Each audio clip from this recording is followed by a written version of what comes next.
Maybe on second thought, I shouldn't have started this video in my car in the dark at a parking lot. And also on second thought, maybe this isn't the right place to put my phone on to record. But it was the only spot I could think of without actually holding the actual device while I'm driving, because that was such a burden. But you know what? It's a progress. We're learning this step by step. So maybe the phone won't wobble or fall off while I'm driving. Maybe it'll actually, hold in position, and I can actually do some good conversation videos with it, because most of the time you'll see me either in my room or in my car. So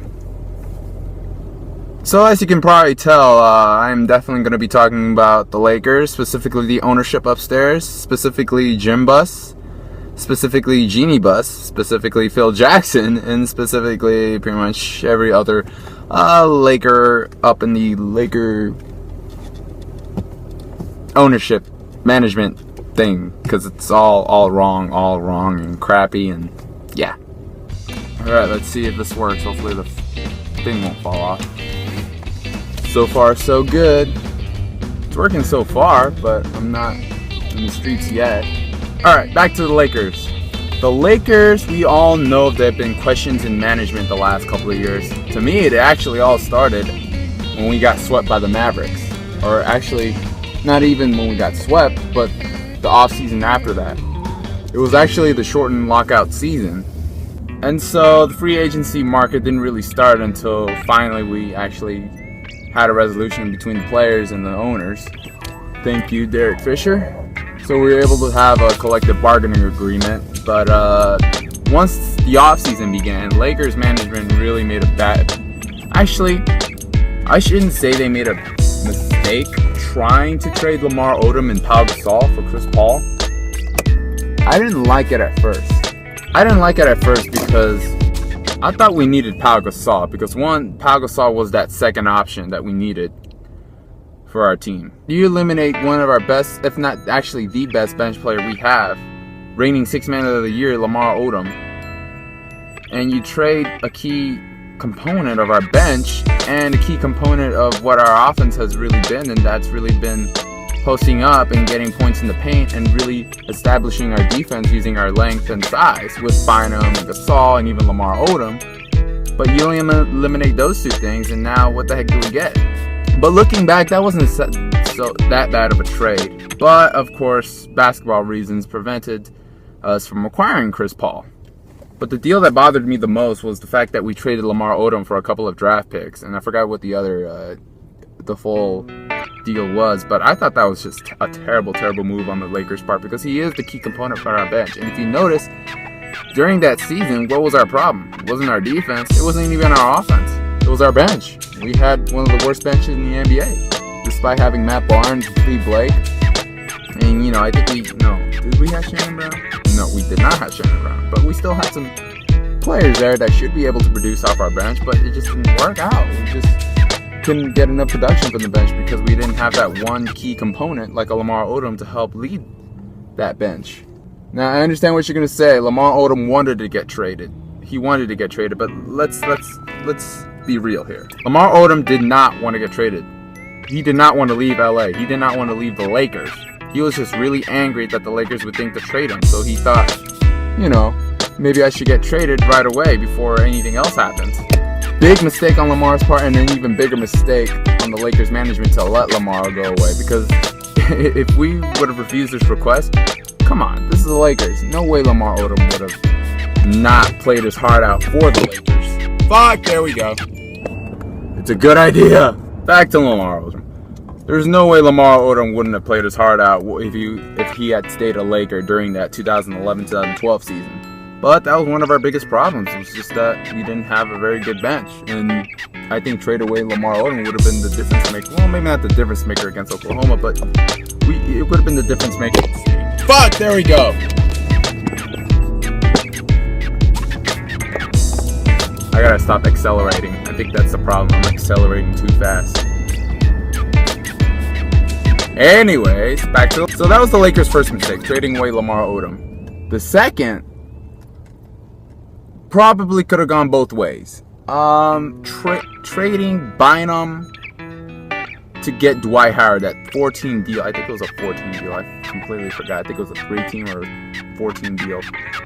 When we acquired Dwight Howard, now I think anyone in management would have done it. I probably would have done it too if I had the chance, because it is arguably the best center in the NBA at that time. Bynum definitely established himself. But when I heard news that Dwight Howard was going to join the Lakers, the first thing I asked and wondered was, did we sign him to a long-term deal? If we didn't, he's going to leave us. And if we did, that's great. Great trade. Not a knock against Dwight Howard, because Dwight is very talented, very skilled in a way, and just a tremendous asset to have for any team, no matter how you're building it. But my problem with him was off the court.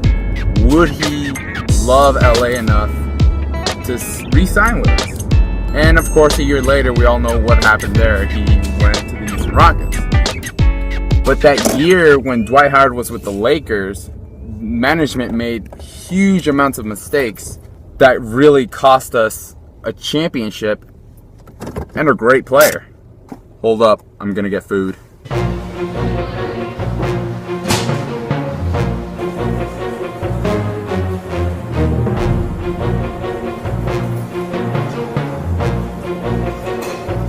Got my food. Maybe I should record like this. What was I talking about?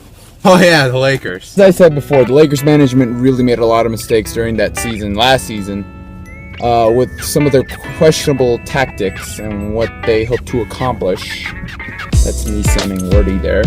First mistake was firing Mike Brown. I understand we were 1-4 with Mike Brown, but you have to realize something. Miami Heat started off 9-8, if I remember correctly, with LeBron James, Chris Bosh, Dwayne Wade, and now they're the two-time defending champions. It's going to take time to form a team like that.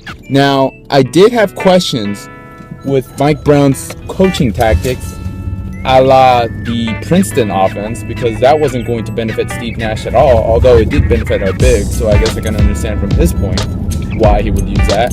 But still, you gotta come up with a better offense than the Princeton offense that was used in college, and even I don't know much about it, but from what I hear, it's something that college players use. And we're not dealing with college players, we're dealing with pros. We're dealing with 4 of the best of all time. Well, maybe 3 of the best of all time. Maybe 2 of the best of all time. Wow, we're dealing with 4 all-stars. Second mistake, and we all know this, hiring Mike D'Antoni. Oh, Mike. Let's establish something here. Mike D'Antoni can coach basketball. He is actually one of the best coaches on offense that I've seen. He really knows his stuff.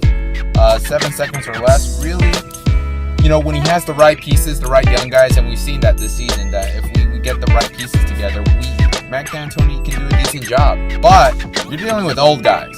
Steve Nash, Kobe Bryant, Pau Gasol, Metal World Peace, Antoine Jameson. They're old. They can't do 7 seconds or less. They'd be lucky to do 15 seconds. I love you guys. So hiring Mike D'Antoni was a big mistake. Another mistake was not getting Phil Jackson. Jim Buss has single-handedly tarnished his daddy's legacy. Well, maybe not his legacy, but he has tarnished everything that his daddy has worked really hard on. 30 years, right there, down to tubes. All because he let his ego get in the way. Simply because Phil Jackson is Jeannie's husband. He also knew that Jeannie Buss would make a better owner than Jim Buss. And let's face it, Jim, you aren't exactly like your father. So that's another mistake. And another mistake that really cost us, was not firing Mike D'Antoni. Listen, you have one of the best, if not the best. Actually, at that time, he is the best center in the NBA because, quite frankly, Andrew Bynum got hurt. He had a chance to keep Dwight Howard. All Dwight wanted was to have Mike D'Antoni go away. His offense definitely did not benefit whatever Dwight and Pau Gasol had going for them, which is posting up and really dominating in the paint. But Mike D'Antoni doesn't believe in that sort of stuff, does he? But what you do, instead, you keep Mike D'Antoni, you lost Phil Jackson, All of what? Because you would tarnish your ego? You traded away Lamar Odom, which cost us that season, 2011-2012. You got Dwight Howard instead of keeping Andrew Bynum, which honestly maybe Bynum wouldn't have gotten hurt during the offseason had he stayed with the Lakers. You fired Mike Brown after 1-4. You gotta let things, grow. Like the Princeton offense, yeah, okay, but let it benefit more Dwight and Powell than 38-year-old Steve Nash. No offense to Nash. You hired Mike D'Antoni. Need I say more? And of course, this one's pretty much ices the cake. You didn't fire Mike D'Antoni when Dwight specifically said he didn't want to play in his offense. He wanted to play more post-up, more touches in the paint. And I am disappointed with how Dwight performed, even though he had a couple injuries. But let's face it, he could have played a whole lot better had we had a better coach. Mike D'Antoni, he can coach, but he doesn't belong with the Lakers. He doesn't belong with what we had. Had we had more young guys, then maybe. But we didn't have that many perimeter shooters out there. We didn't have a lot of young legs. And because of that, his coaching style really depleted Steve Nash. He got hurt a lot. Dwight Howard, he got hurt. Pau Gasol is very slow, so you're not going to get him 7 seconds offense from him. And Kobe Bryant did everything he could. And I'm not saying you were responsible for the Achilles injury, but that definitely would have been a huge factor. Because his body, 18 years on that body, that's a lot of mileage, a lot of minutes on that body. And all the while, you're still implementing 7 seconds or less on him. And he got hurt. Jim Buss, either don't let your ego get in the way of smart basketball decisions, or get out and let Jeannie and Phil take over. But I guess it's too late, because not only you let Phil escape once, but twice. He's now with the Knicks. Congratulations, Phil Jackson. I know you do a great job with the Knicks. The Knicks are lucky to have Phil Jackson with his basketball IQ. As for the Lakers, Jim, if you don't leave or make smart business decisions without getting your ego in the way, we will riot, and it will be an even much bigger riot than if we won a championship. And trust me, Jim, Laker fans may be quiet in some games, but let me tell you something. We can get loud. We can get loud. We can be heard. And we expect wins. We expect championships. And we love our Lakers. We love our Lakers.